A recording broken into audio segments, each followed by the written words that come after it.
Today's talk is Dying to Live. And the subheading of the talk is interesting. It's an exploration into living well and dying well. Mike is going to be exploring, I guess, two different themes with us. What is death exactly? How to die well? And of course, what happens next? And that's one thing. The second thing is what it means to arrive at the end of one's life, and why do we grieve when someone dies? So what's happening in my journey, what's happening when somebody else's journey is moving on. So our speaker is Mike George. Mike is an author of 16 books now, including Being Yourself, Don't Get Mad, Get Wise, and 7 Myths About Love, Actually. With insight and humor, Mike brings together strands of self-awareness, emotional intelligence, and continuous unlearning. Not learning, unlearning. Mike's going to share with us until 7:10. He will do a short 3-minute meditation. And after that, all the questions you send in, I will be putting them to Mike on your behalf. So feel free to send in your questions via the question and answer link that I think many of you found earlier. Look forward to receiving your questions. Mike, thank you. Over to you. Thanks, Artie, and a warm welcome to everyone. Thanks very much for tuning in, as always, or zooming in, as they say. And if we don't cover what the description of this evening's talk is all about, which is Artie has brilliantly repeated, then just nudge me at the end, or send me a question if I'm not. Well, I'm actually going to raise as many questions as there are answers, ultimately, because it's no small topic, and it's no clear topic. I think most people approach this whole thing of dying by referring to many out-of-body experiences or near-death experiences, of which there are many books now, or even children who are a very young age, and they talk about their previous life, and they take big people to their previous address, and they tell them of their previous parents, etc., etc. So I'm not going to come at it from that angle so much. I mean, it's a little bit speculative, as everything must be about death and dying. But I'm going to try and approach it in different ways. And as I said at the beginning, they're probably going to raise as many questions as the answers. So do feel free to throw your questions into the chat box, and Artie will pick them up later. Now, so you don't have to listen to me or watch me for the next 40 minutes, I'm going to share my screen for part of that time and take you on a little bit of a journey. And so let me do this, and then let me do that, and that should bring up that, and there's our topic for the night: dying to live. How to die in order to live really is a shortened version of the subtitle, and that's what I'm kind of looking at mostly tonight, is this idea of how to die in order to live. And as you probably gather, that the reason I say it like that is that I'm really kind of saying that we're kind of learning how to live, and part of that learning how to live now means that we have to die now. not as in slip away, but we have to die in a certain way in order to know life. So I'm beginning with 4 little insights, which kind of are red threads that run through this evening, and I'll kind of refer back to them constantly. Consciousness, number 1, is all that you are, and I need to kind of lay that one down, because I'm always going to be speaking to you about you as consciousness, about consciousness itself, as opposed to the form. Now, you've been conditioned to believe that you are form, that you're what you see in the mirror. And I'm kind of setting up front that that's not you. Yeah, and that's really quite hard for most people because that's how we are conditioned and programmed. But many of you will be familiar with the idea that consciousness is what you are and that it's the form that is the secondary energy. It's the energy, sometimes it's called matter, spiritual energy and material energy. So I'm playing with that separation a little bit. Number 3, you know that bodies come to an end, that matter comes to an end. Yeah, you know that because you see people around you going through the process of death and dying as you're familiar. But what we don't know is that consciousness comes to an end. And what I'm really saying is that aliveness, to really feel alive, it's only possible when there's no longer the fear of endings, yeah, or the fear of death, if you like, which is the same thing, ending, death. In this context, it's almost the same thing. So aliveness, this feeling of being alive, or fully present, fully aware, fully alive, is only possible when the fear disappears, because it's the fear that makes us contract and is the result of our contraction. And so aliveness is this expansiveness. It's this aliveness, this awareness, basically, of being. So these are the 4 insights which I kind of lay down as foundations. Let's go to the first idea. And many of you, again, will be familiar with this idea, that if you die before you die, then when you die, you don't die. And I'm not quite sure where this has come from. This is not me, by the way, but it's just worth dwelling on it for a moment. If you die before you die, then when you die, you don't die. Yeah. So again, I'm going to kind of expand, open that out, and try and help myself to understand it. Is really what I'm doing is talking to myself as usual, especially across Zoom, because I'm just talking to a screen, really.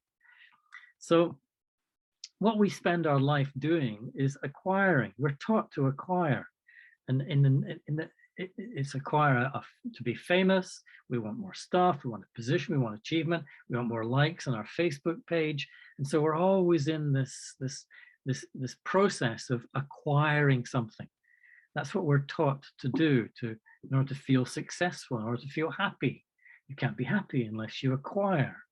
And so it's tangible and non-tangible things that we've cultivated the habit of acquisition. And so because of that, this is where we get our vitality. Vitality is another word for aliveness, basically. And so when we get what we want, when I get what I want, when I acquire what I want, oh, fantastic, wonderful, I feel great, at least for a temporary period. And sometimes those acquisitions, they give us that feeling of temporary security. Yeah, and so of course we don't kind of realize, we're not aware, but how temporary it is. That's why we always keep looking and searching and questing for more, because when we take our vitality, our aliveness from the stuff that we acquire, visible and invisible, then it leads to this desire for more. I want more. I've got to get more. Yeah. Please. Yeah. Now, I'm kind of being quite rational here, quite logical about all this, because what is acquisition? When you acquire something, it's the desire really to become attached to. In other words, to say, what I've acquired is now mine. That really is the epitome of an attachment to. And so when you become attached to anything, anyone, anywhere, any memory, anything, when you become attached to anything, when your consciousness attaches itself to the image of the thing, the person, the memory, the place, then what you set yourself up for is something called fear. And so we've kind of absorbed the belief and belief system that life is a process of becoming attached to things, to people, to places, to memories, to ideas, to philosophies, and so on. We become very attached. And that's why we live our life in fear, because where there is attachment, there is always the fear of loss. Fear being attention, anxiety, worry, panic. It's different faces, but essentially it's fear. And so living our life essentially becomes a process of living in fear, because we become attached to people, things, places, ideas, memories, and so on. And most of us will justify that by saying, well, everyone else is doing it, so it must be the natural thing to do, to live like that. So what we don't notice, well, maybe some of us do, is that fear drains and dissipates our energy. It's actually not a separate thing. It's how we distort the energy of our consciousness from its highest vibration, which we sometimes call love, into its lowest vibration, which we call fear. Because that's what fear is. It's love distorted by attachment. I don't mean Hollywood love. I don't mean I love you or romantic love. I just mean the natural highest vibration of our own consciousness. So a life of fear, then becomes a slow and suffering-full death. Now, I use the word suffering-full. I think I've invented a new word there, because I don't want to use painful, because pain and suffering are different things. Pain is physical. Pain is what happens when something hits or touches your body, or you get a knife in your body, or someone hits you. Whereas suffering is mental and emotional. And so we live in a state of mental and emotional suffering. And slowly but slowly, that's draining and dissipating our energies. So it's like, as we're living, we're dying. So life becomes a process of dying. And again, that's not a new idea, but it's just a useful one to play around with and understand. So we spend most of our life searching for what we believe will alleviate our suffering, which is our unhappiness, basically. So we've learned to believe, we're taught to believe, that the acquisition of more things will alleviate our unhappiness. You'll be happy when you get, when you go, when you have, when you meet. And so we're taught to believe that happiness is acquisition. And yet it's acquisition, it's the process of acquisition, which has generated our suffering in the first place. And so it's like a cycle. And we don't notice, we're not aware that we're kind of living in this cycle. So if you die before you die, when you die, you don't die. What does this mean exactly? It really means that if you let go, detached, cultivate a relationship of non-attachment, which sounds easy in theory, but not so easy in practice. It means you stop making your freedom and your vitality dependent on what you acquire. That's what we've done. We've learned to do. We've learned to believe that freedom is going somewhere and acquiring 2 weeks on the beach in Benidorm or whatever, that our vitality is dependent on the new car in the garage. In other words, I feel alive because I've got my new car, etc., etc. And so that's what we've been taught to believe. And of course, what I'm saying is, no, it's not true. It's the opposite. So by letting go, by moving beyond acquisition, then you are dying to what you are attached to. In other words, letting go is really the process of death in a life defined by acquisition. Letting go is the process of death defined by a life of acquisition, of acquiring, of getting, of wanting something. So when it's time to die, when it's actually time to die, the classical meaning of our understanding of death, it means you will move on without reluctance or suffering. In other words, we find it difficult, both as an imagined idea and sometimes the reality. Why? Because we're trying to hold on, yeah, to anything or anyone that we believe we have acquired, that I believe is mine. Yeah, and so if you don't realize nothing is mine, then it will feel like everything is painfully ripped away when the time comes, when that time comes, when it is time to exit. What do we say? They left their mortal coil being the physical form, and consciousness being what exits from it. Yeah. So if you realize nothing is mine now, then if you don't realize it, then everything it'll be painfully ripped away when the time comes, and I don't want to go, I don't want to go. And of course, this is the process of death.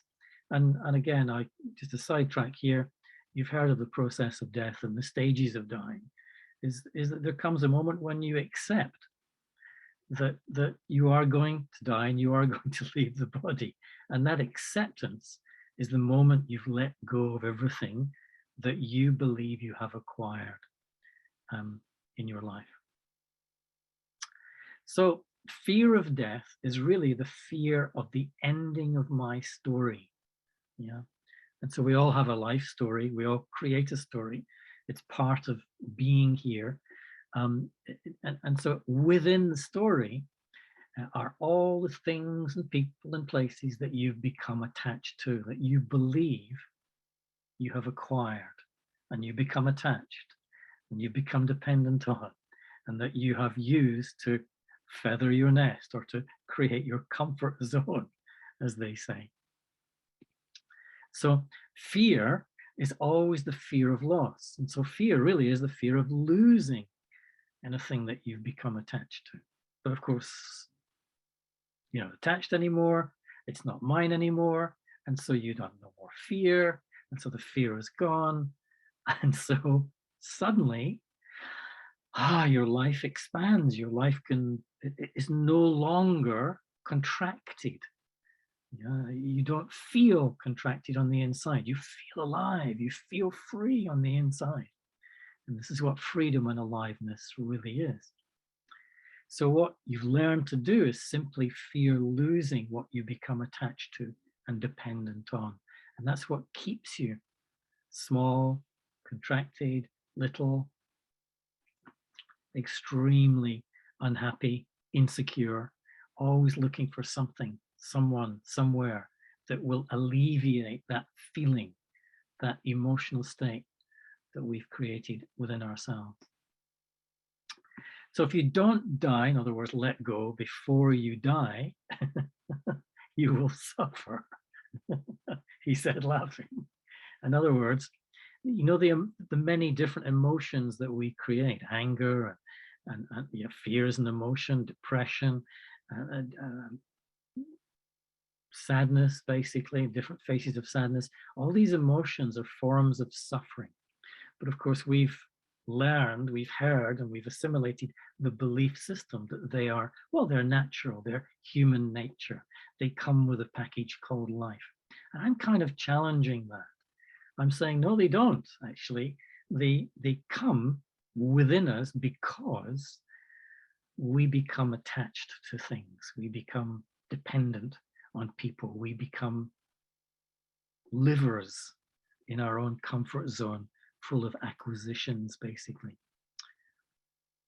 And you know the old saying, you can't take anything with you when you go. So what we do, we spend our whole life holding on to things, and we don't realize we're using those things to make us feel alive. And then when it is time to go, then it's such a horrible, horrible destiny. Or it seems that way, and for some, it becomes that way. It becomes such a way. Instead of just, well, yeah, it's time to go. It's time to slip away. See you later. So this is part one. Part two of the ideas I'd like to share with you really take us into this idea of what life really is, how we create it. It's a little bit deeper. And so the question is, are you living the dream? You know, you've heard this saying, oh, I'm just living the dream. I've won the tennis tournament. I've won the race. I've got what I wanted. Yeah, my desires have been fulfilled. So I'm just kind of living the dream. And so their happiness, their aliveness is based on the acquisition of something, the winning of something, the achievement of something.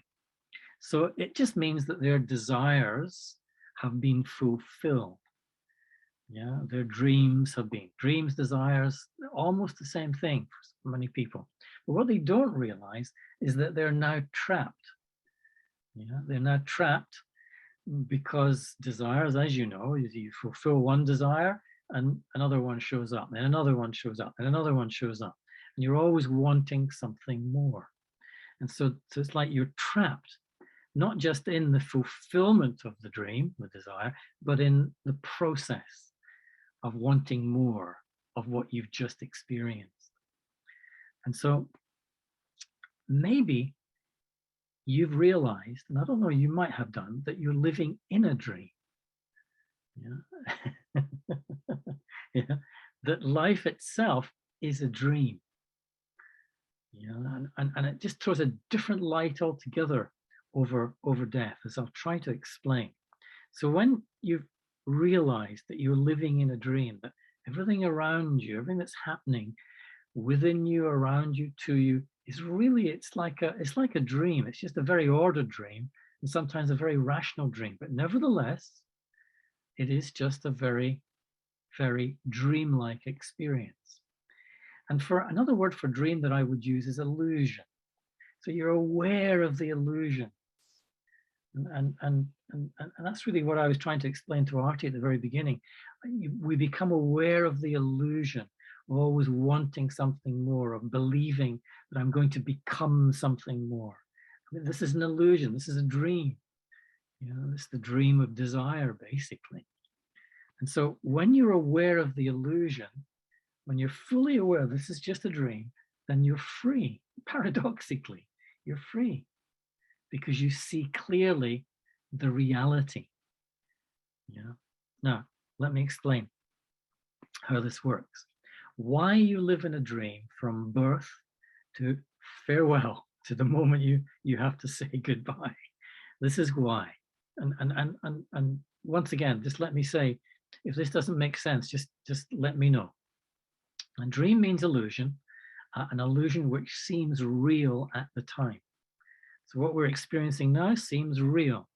What you're watching on the news seems real. What you're saying to your partner across the room seems real. It seems real, but actually much of it is a dream. For example, let's say you've adopted one belief, you've absorbed and assimilated one belief that the world is a dark and dangerous place. And you hear yourself expressing that after watching the news at 10 on TV, let's say, or reading a newspaper. Oh, it's a terrible world. So you will perceive events, you will create in your consciousness events and situations as a threat. Keep away. I don't want to go there. I don't want this. I don't want that. No, I don't want that to happen. That's good. Oh, it's terrible. And so you will frequently live in a fearful state of consciousness. And that's entirely of your own making. Whereas there's a person who's learned to believe that life is just this incredible creative opportunity. You know, that the world is full of opportunity. And so they'll perceive events and situations as a challenge and an opportunity to have fun, to play. And so they have a very different creation of the same event than the other person. And so they feel very free. Yeah, I'm going to meet it. I'm going to talk to it. I'm going to engage with it. I feel free. Nothing can. So you get these two belief systems. And so really it's just an example of, according to the beliefs that you are carrying, so you will create the world in front of you. Yeah, and how you create the world, then you have to ask the question, am I creating reality or something less than reality? Yeah. Let's not go into the question of what is reality. That's a very deep philosophical question. But just carrying on in this theme, from the day you were born, you have been taught to create and live in a dream. And most people are not aware of this. They don't know this. They're not conscious of this. For example, it goes something like this. I don't know if you've had a baby, or you've certainly been a baby, or you've certainly watched babies. And when you watch babies, you see them reaching for toys, and they're wondering. You can see in their face this wonderment, and they're kind of playing with the toy, and they're kind of realizing there's a hand and there's a toy. So they're a bit wild-eyed. Sometimes they go, "Oh, it's fantastic." And otherwise they're going, "What is this? Don't really understand it. Don't get it." And so what they're doing, what the process is happening, is that they're coming out of oneness into individuality. So when the baby first arrives, it's just everything is one. It doesn't separate things. It certainly doesn't separate itself. It hasn't yet learned that it is an individual. But it's using its senses, and it's taught to use its senses. It's dangling things in front of it. There's a parent smiling in front of it, and it's beginning to learn very strange idea that it is an individual being. Before that, it was just, everything was just one. It was just one. It didn't think it. It just saw it. It was just aware of it.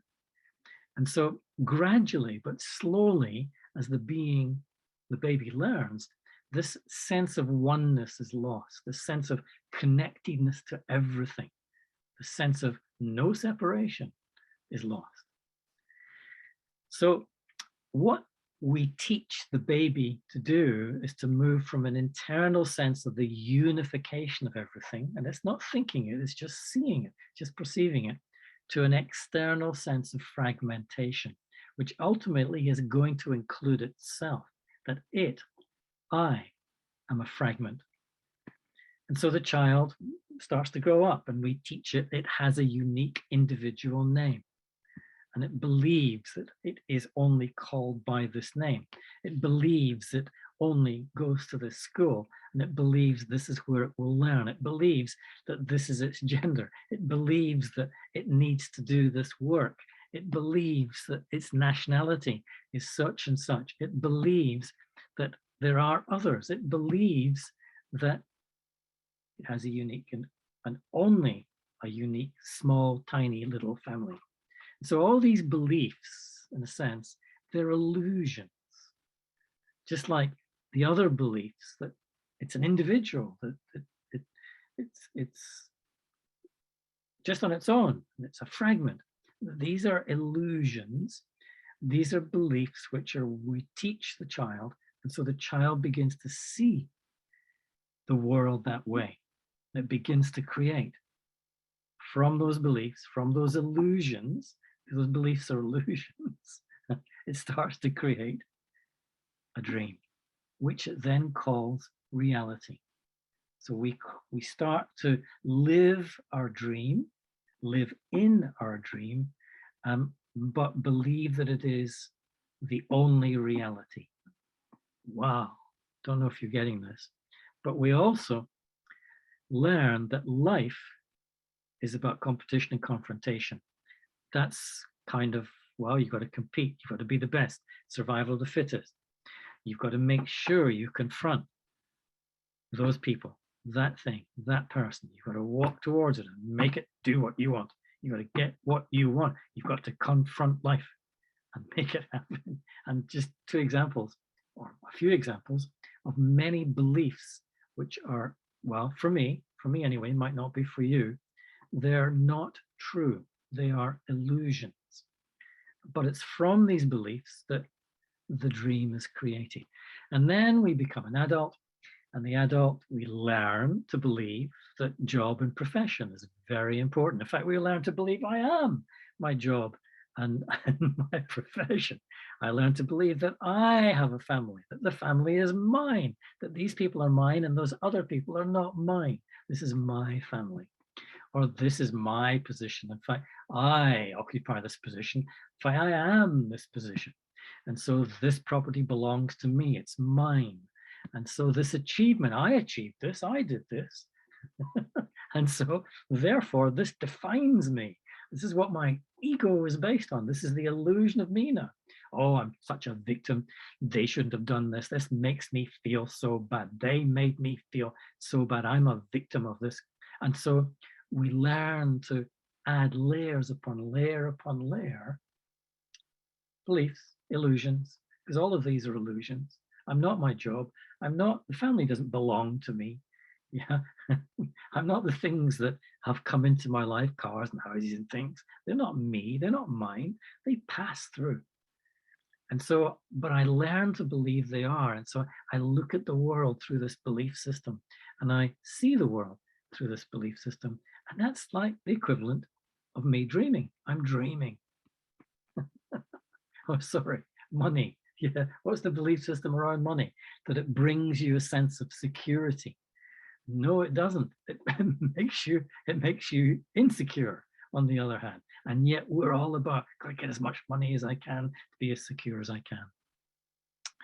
So the illusions are layered as one grows up and time goes by. So we don't notice them. We don't notice them. And this is what makes the dream so real. Yeah, this is what makes the dream, which we call reality.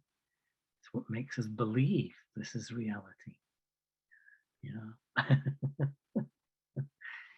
So your dream, which includes my story, is therefore becomes a matrix of desires, preferences, dependencies, biases, beliefs, perceptions, misidentifications. It's kind of all of those things in a different way for different people, you know, because we're all different. We all create these perceptions, beliefs, biases, assimilate them from different places and different forms and different shapes. And so what we do is we all do that in some way or other. And so what we've assimilated and learned in our life so far, and this is why everyone's dream is slightly or a lot different. This is why we argue, because we're really saying my dream, which is really me saying, this is my reality, and this is the real reality. And the other person saying, no, it's not. It's the way I'm seeing it. It's my reality, and that's the true reality. But both are dreams. They're just dreams.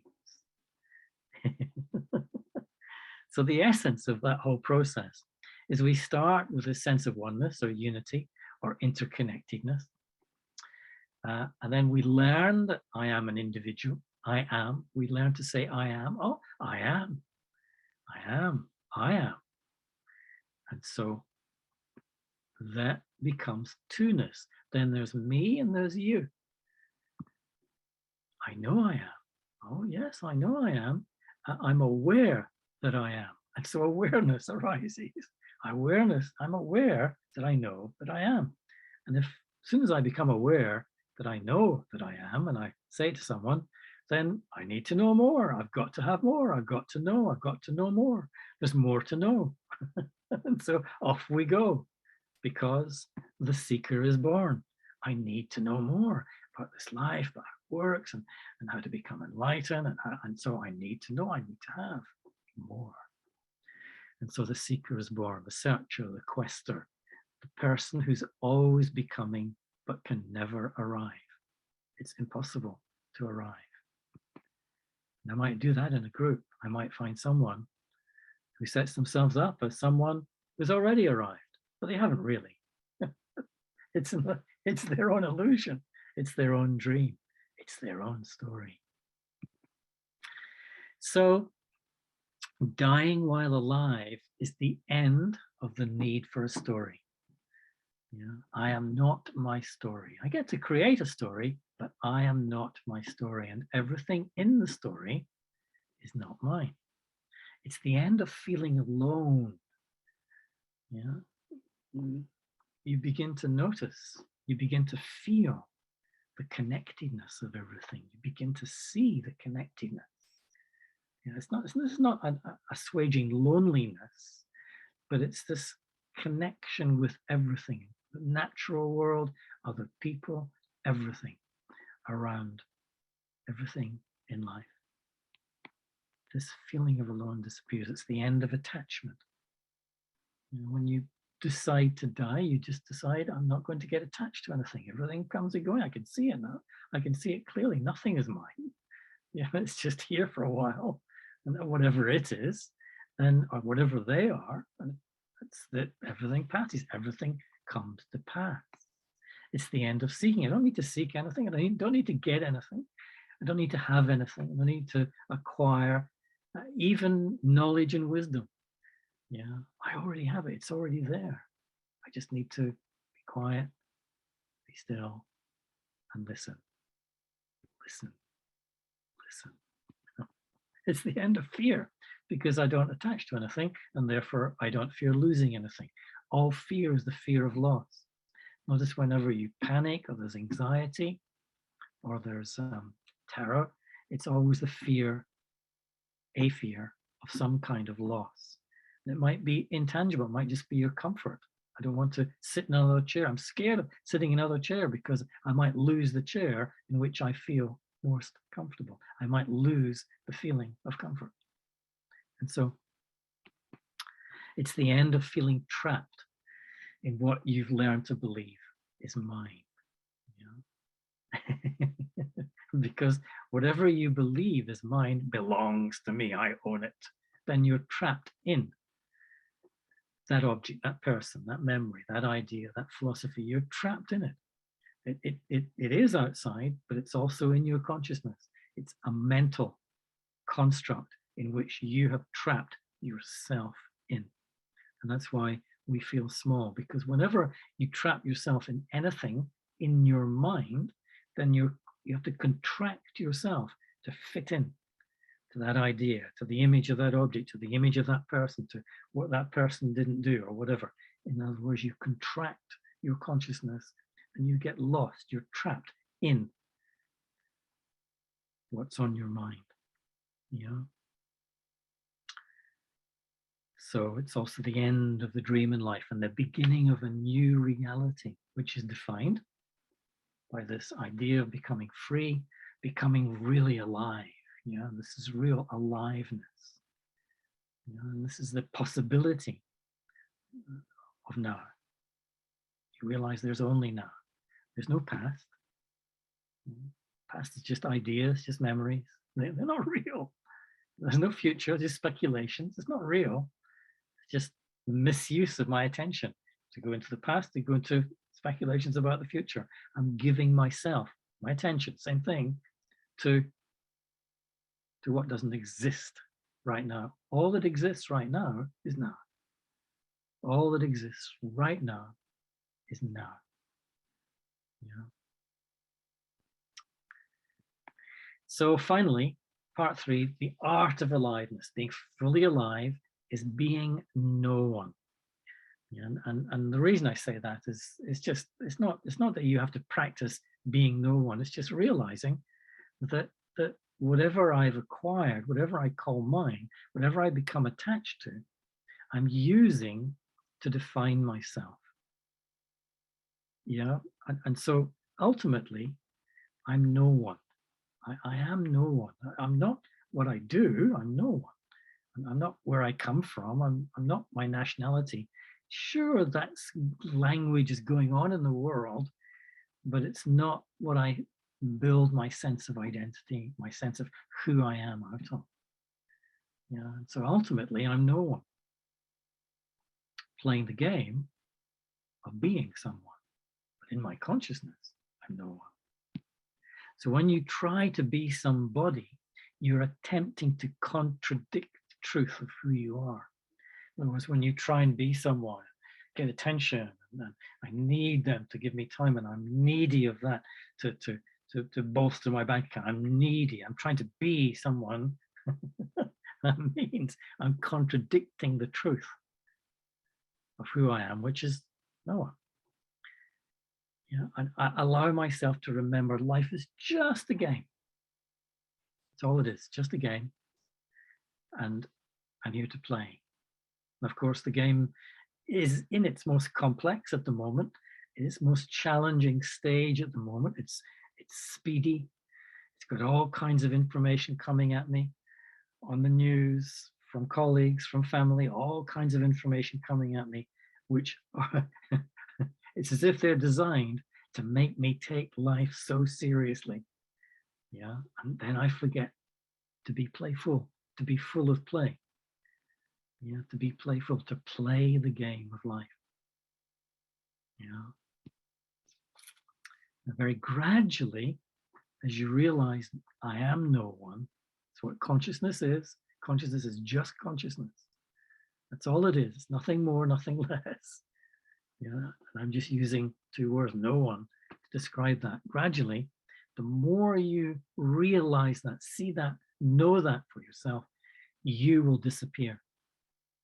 And there will just be play. And you kind of get little tastes of this, because when you do something, when you give yourself wholeheartedly, maybe being creative somewhere, then you notice you forget yourself and you're totally absorbed in what you're doing, in what you're giving to the creative process. You're totally absorbed, and your sense of you, your sense of I, kind of disappears.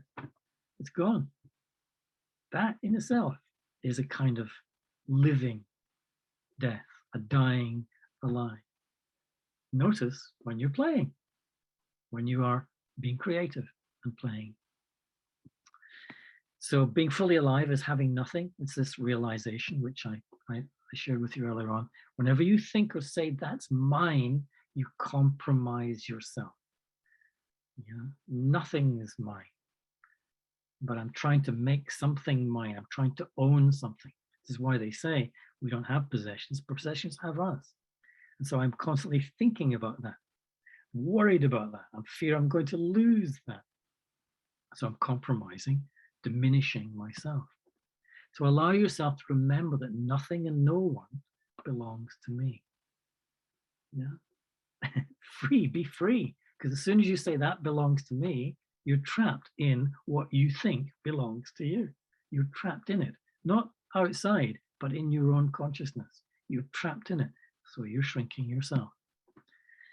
Then you will cease to want anything or anyone, and the agitation of I want, which is the agitation of desire, will fall away. Things don't make us happy. You know, fulfilling a desire doesn't make you happy. It's the ending of the agitation. When the object arrives, there's an ending to the agitation. And that allows a natural happiness, what I would call contentment, to arise from inside. Otherwise, the agitation is like a veil we're throwing over, that happiness. The I want is like a veil that we're throwing over it. And so that's why we don't feel it, between now and the desire being fulfilled. We don't feel it. So finally, being fully alive is going nowhere. When you believe you need to be somewhere, notice you're no longer fully present. You're sitting in the car believing that we need to be at a certain destination, and therefore I'm not present for the person who's next to me in the car. I'm not fully present. I'm not present in that moment. I need to be, I need to get somewhere. I need to. So it's not a question of practicing. It's just seeing and knowing. And notice, oh, I'm making myself absent. Okay, no problem. Don't hurt myself. Don't turn the gun on yourself. Just notice. And then gradually one day you'll be present for everything. Allow yourself to remember you are always here. Not here as in wanting or expecting to go there eventually, but you're always here. Here. Here, here.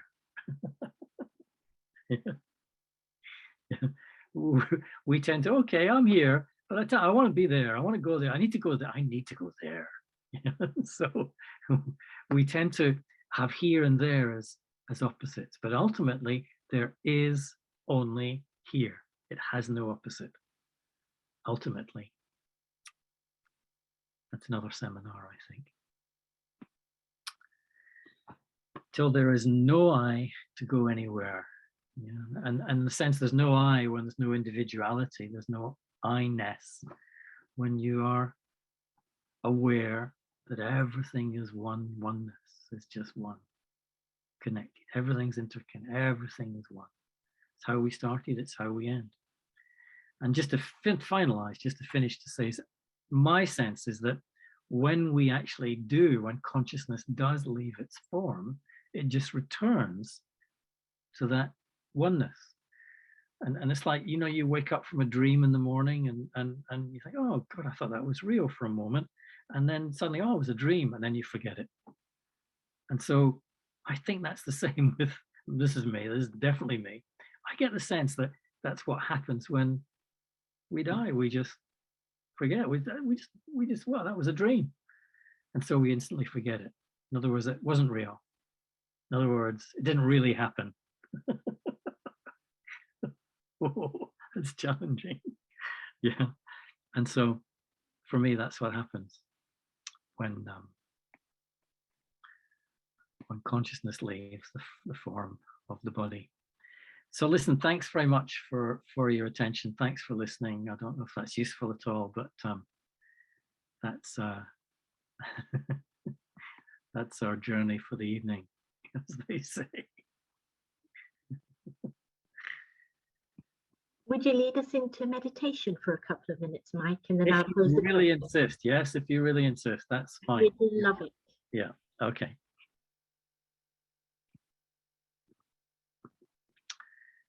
So meditation is very simple, and as some of you already know, I try and keep it as simple as possible and try not to give you another lecture. And so it's just relax your body in the chair. It's not something you do, it's not something that you practice really. It's got to be a state of consciousness that you're carrying throughout the day, state of being that you're in. You're in all the time, moment to moment. And so just relax your body, just like you relax your being. Yeah. If you realize that it's all a dream, then that kind of helps towards, oh, really? That's all it is? Oh, okay, then, oh, I've been taking it so seriously. Oh, so tense. So just relax. That idea can help a little bit. And just focus your attention or your eyes away from the screen, because there's the tendency to look at the screen and judge it and label things and name things and so on. So you're creating a noise in your consciousness. So just shift your gaze, and you can close your eyes if you want. Just experiment with not trying to stop your thinking, but just watch, observe your thoughts. Let your thoughts come and then let them go. Yeah. And notice there's a quietness, a calmness, there's a peace arising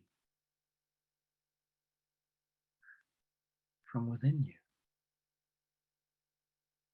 from you, not coming from the screen of the computer or anywhere in the room. It's this quietness, this easiness is already present and is now your presence. And just allow that to relax you even more.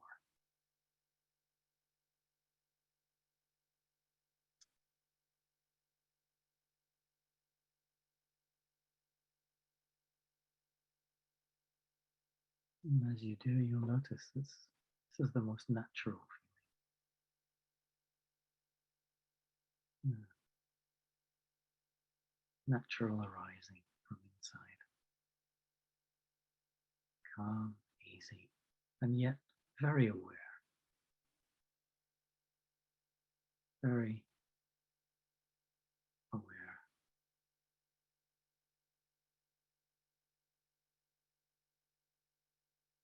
Holding on to anything.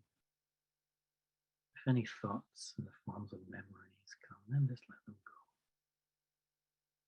Let them pass through.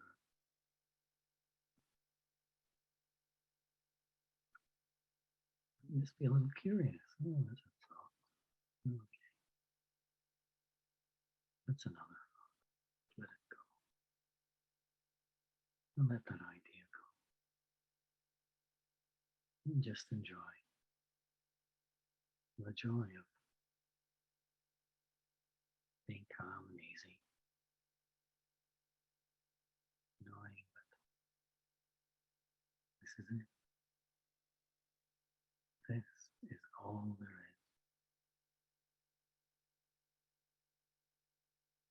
This is all. Right here, right now.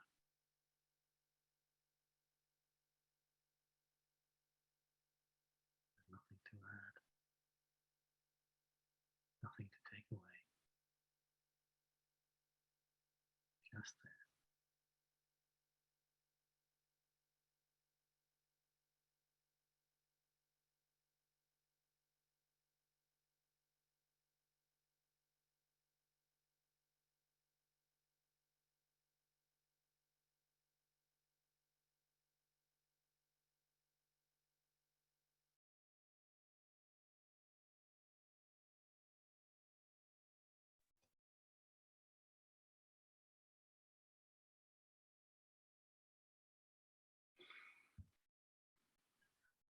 Thank you.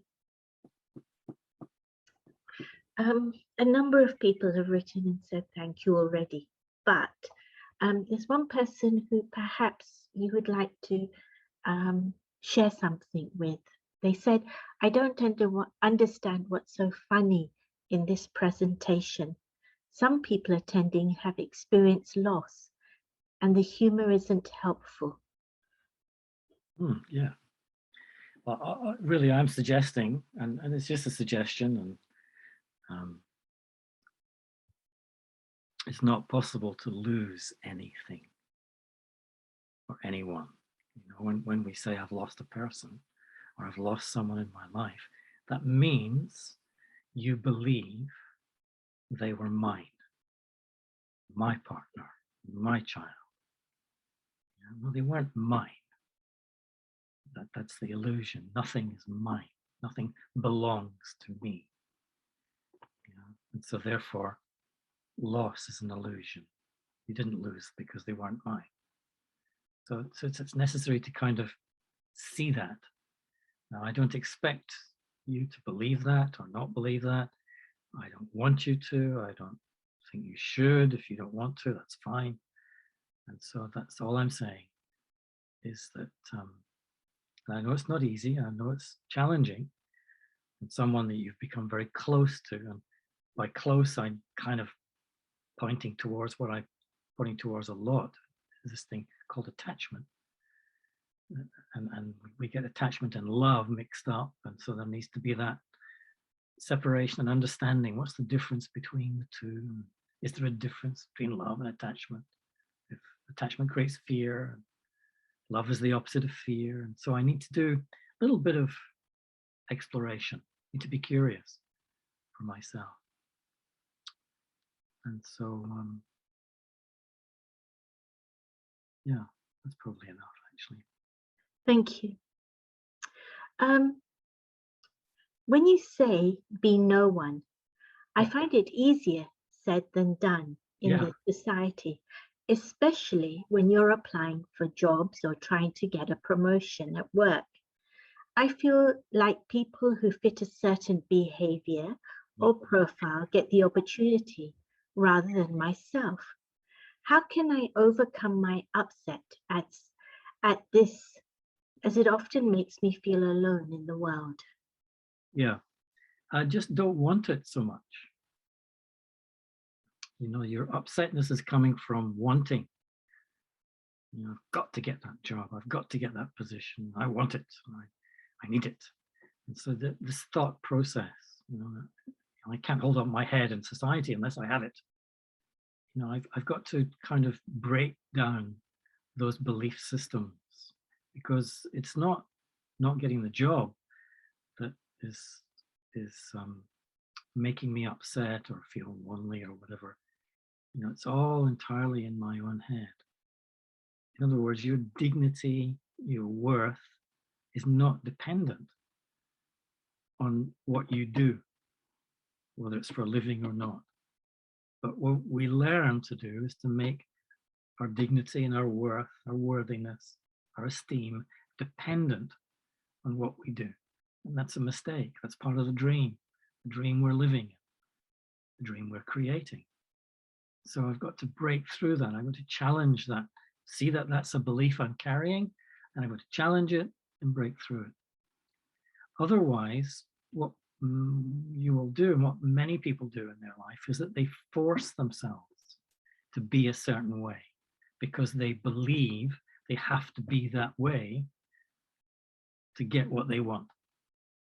And so they have a habit of forcing and a habit of being inauthentic as a result. So it's necessary to really kind of explore that whole territory within yourself.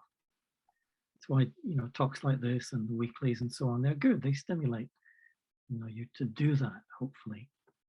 And then gradually you'll realize your dignity and worth is innate, and that you don't need to force yourself to be a certain type of person.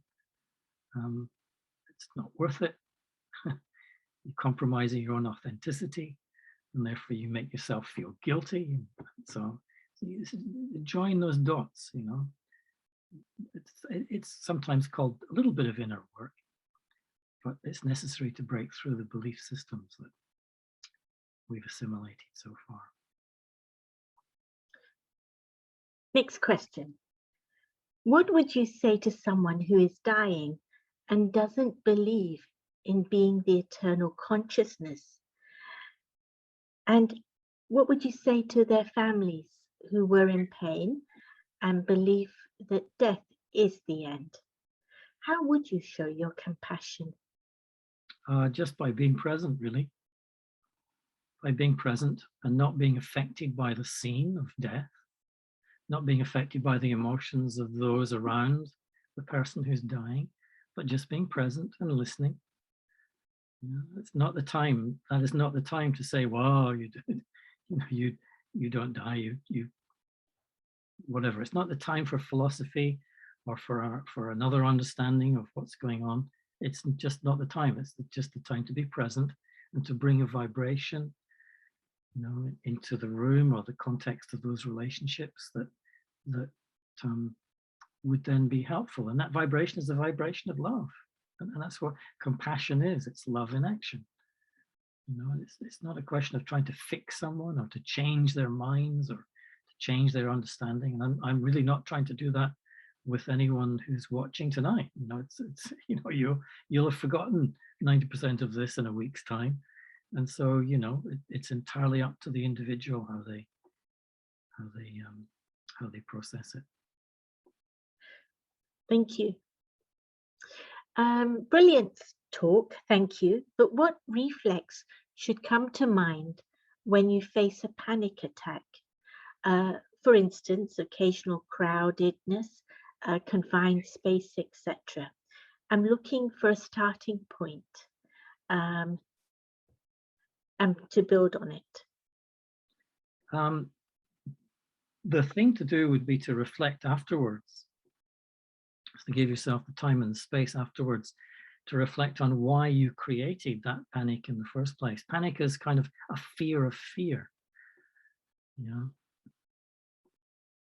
Excuse me. And so sometimes that emerges as a phobia. So you have to decide, one of the ways they overcome, people help people overcome their phobias is to go towards what's triggering that. It's not causing it, it's triggering it. So there's something within you that is being triggered to generate that feeling. So you either go towards it even more until it has no power over you to trigger you, or you sit quietly in a corner and you become more aware of what it is within you. Some memory is being evoked, something in the past, I don't know. And then the third thing would be to get help. And you can get help, not that someone's going to help you, but someone's going to be instrumental in sharing with you a deeper understanding of yourself. Yeah, and and then take that understanding and play with it and practice and see it clearly. And really, in a sense, I've been sharing a different understanding of yourself tonight, in a small way. And so I would say play with it, explore it, see what's right, what's wrong, what's true for you, what's not true for you. But focus on it, give it your attention. And over time, the panic will become less and less. It's a little bit like public speaking tends to be one of people's greatest fears. And the only way to overcome that fear is to keep doing it. Yeah. And so you just get up there and you speak to a group, to a small group, little bit group, a huge group. And so gradually, slowly, with practice, it ceases to trigger, because it doesn't create your panic attack, your fear, same thing. It's me. So gradually the fear becomes less and less and less. So there's different ways that you can tackle it, but essentially it's all about getting to know you better. Thank you. What do you practice to stop yourself from taking things so seriously, as this is such a deep habit? Yes. Well, you probably notice I laugh quite a bit, apparently for no reason. Yeah. Or for sometimes what other people perceive to be the wrong reason. Yeah. And ultimately there's no right or wrong. And so I'm just naturally laugh, really. I find the whole thing funny, maybe because I've seen clearly that this is real, this is a dream. In a sense, I don't mean a sleep dream, but it's not real. People are acting and interacting from a place of illusion, and you can only laugh. And that said, please don't get me wrong, I do take some things some seriously for a certain length of time until I realize, oh, wait a minute, it's part of the dream, if you like, and then suddenly a smile or else I'll relax. And so I'm not there yet. I'm not sitting on I'm not saying this is the be all and the end all. I'm saying this is the practice. This is seeing clearly the illusions by which we have learned to live and by which others learn to live. Thank you. The next two questions look at feeling lonely. Both are asking, any idea how to stop feeling loneliness within? And another side to that is, what do I accept? What can I do to accept life and say that this is all there is without adding to that loneliness? Yeah. If you understand that loneliness is coming from neediness, there's the need for someone or something or someone to affirm me. And it's different from aloneness. You get some people who are accustomed to being alone all the time, almost all the time. And they're not uncomfortable at all. So you have to ask why. Why are they comfortable being alone? And they're not lonely. And it's because they're not needy. They're not needy in human relationship, essentially. And that means that, that they're not dependent on anyone or anything to fulfill any need in themselves. So there's neediness there. Now, all I can say is share the insight that you have everything you need within you, but you haven't realized that yet. Yeah. And so it's necessary to kind of realize that I have everything I need. I don't need anyone. I'm quite comfortable being around people. But I'm also quite comfortable not being around people. And so this is freedom from neediness, from wanting, desiring, in a sense. It's almost the same thing. And so when you realize that you have everything you need, then you no longer feel isolated when you are on your own. You won't feel lonely or alone. One of the illusions that we're taught is that you have to be with someone. You have to marry, you have to get with, you have to live with, you have to connect to some other human being. You know, there has to be an exclusive one just for you. And if you haven't got one, then you're a failure. And so you know, you go down in those layers, and you're getting to a very deep neediness. And that's what some people have learned to cultivate in themselves. And what I'm saying is that you can free yourself from that by realizing everything you need is already within you. And paradoxically, when you stop being needy of others, then more and more of the others will probably gather around you and connect with you and want to be with you, etc. But as soon as others sense that your neediness, you're wanting something, that you're feeling, you're complaining about, oh, I feel so alone, then, oh, I don't know, see you later. I mean, they're not doing that, but in their heads, they're kind of maybe doing that, maybe some people more than others. So it's really about what I would call yourself. When you become self-contained, paradoxically, you become much more expansive, much more easy to connect with. And I think this will have to be the last question this evening, although there are more coming in, I think. What do you say to children when their grandmother has died? How do you communicate to them that this is not a sad matter? Yes. Well, you can't tell them, you don't say to them that this is not a sad matter. All you can do is, like everything else with children, is they learn by watching and by feeling. Yeah. So if you're not sad, you know, if it was just a natural passing in this moment, which it was their moment, it was their time. You might say little as that. It was just their moment, it was their time to go. You know, there's no one right answer, because it's a hypothetical situation, but essentially you probably wouldn't say anything. You just wouldn't be sad yourself, and you would perhaps maybe appreciate the many memories that grandma left behind, you know, remembering the good times and the gifts that she shared, the gift of her presence. And so by remembering that, you're not sad, you're celebrating. So you're teaching them, not telling them, but you're showing them you're being in a celebratory mode. And so they see that, oh, that's interesting. Oh, okay, yeah, I wonder how, I couldn't do that yet. And so that would be one response to such a question. Otherwise, all that's left for me to say is thank you to our speaker, and thank you to the audience for joining us. We look forward to welcoming you all back very soon. Good night. Bye.